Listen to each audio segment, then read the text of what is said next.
So this is a 1977 Oddfire V6. So the easiest way to tell it's a Oddfire V6 is those two. This distributor has 8 posts, but only 6 are used. So that means this is really a V8 that was chopped down to a V6.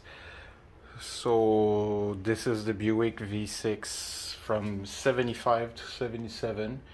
Things were changing mid-year 77, and then it became the Buick V6 231, the usual one with even fire, but this one is odd fire.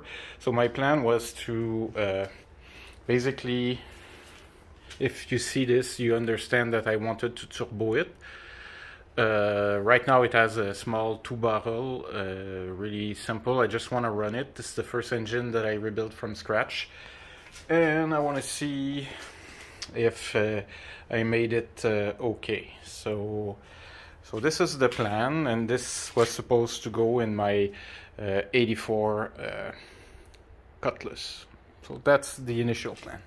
But then found out something which is a bit maybe more interesting, is this one.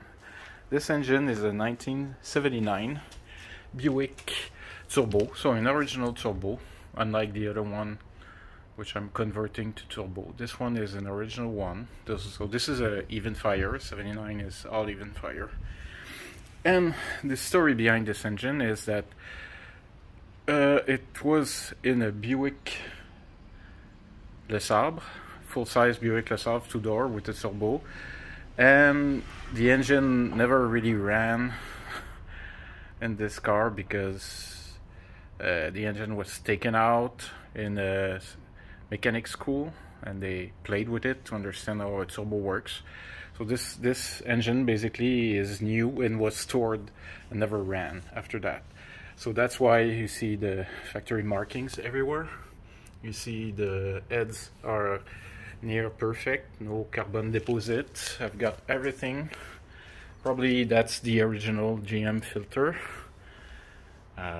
And the turbo is here with the intake. That's the original intake for the turbo. And if you look, pardon the mess, but it's a bit, yeah. So this is the turbo, so you see it's spinning, no carbon deposit. The carburetor is practically new. So it's a great find and was not that expensive. See the markings also on the bolts. The piston needs some cleaning because it's been stored for over 40 years, but it's pretty nice. So the project then will be probably to, over the winter, work on this, maybe put a roller camshaft, but nothing too crazy, and then I don't know. So I'll have the choice between even fire with the original turbo, so the draw-through situation with the 4-barrel. So that was the early 70s, 79s, 80. I mean, non-computerized things. So I have the choice between this engine and this engine. I have already a full turbo setup to play with, so I mean, I'm gonna run it. I'll see what I do with this one, and then I'll have 2 turbo engines, one odd fire, one even fire, and I'll decide which one I want to use. So the car actually came with so many parts, you know. Everything's original, you know. The manifolds are, exhaust manifold are new. The camshaft still has this paint from the factory, so it's a brand new engine. It's crazy. So that's it. That's where I am now.